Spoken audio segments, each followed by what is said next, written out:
So if you've ever felt really exhausted, but the moment that your head hits that pillow, your mind switches on and those thoughts start racing, you may want to stick around for this next conversation.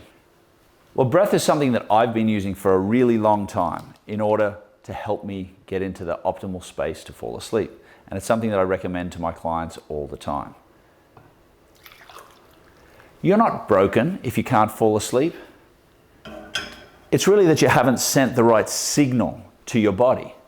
You haven't broken that state that you're in. In order to be able to get to sleep, we need to be able to get from that activated or sympathetic dominant state into a relaxed or more parasympathetic dominant state. Remember, breath isn't something that you do, it is something that you allow. So how do I combat that racing mind?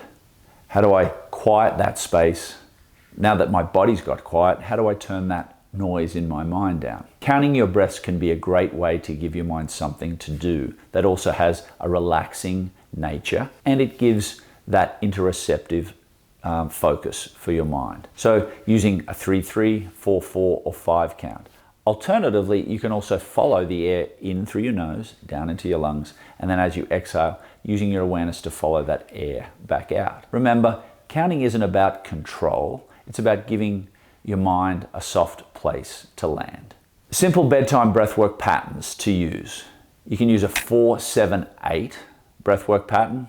Probably the easiest place to start would be just simply using a balanced breath. So using a 3-3 or a 4-4 or a 5-5 breath in order to send that relaxing signal to your body. Remember, low, slow through the nose, ideally keeping that breath just down in your belly.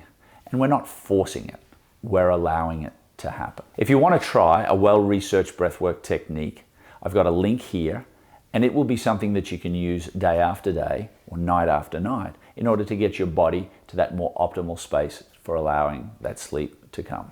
And remember, better sleep isn't always about sleeping longer. Better sleep is about sleeping deeper. So in our next conversation, we're going to talk about this crazy subject of mouth taping, how to use it, how it can benefit you. And no, it's not an S&M technique or anything like that, right? So we'll talk about how it affects you, the pros and cons of it, and whether it's something you may want to try in order to get some better sleep. Look forward to that conversation.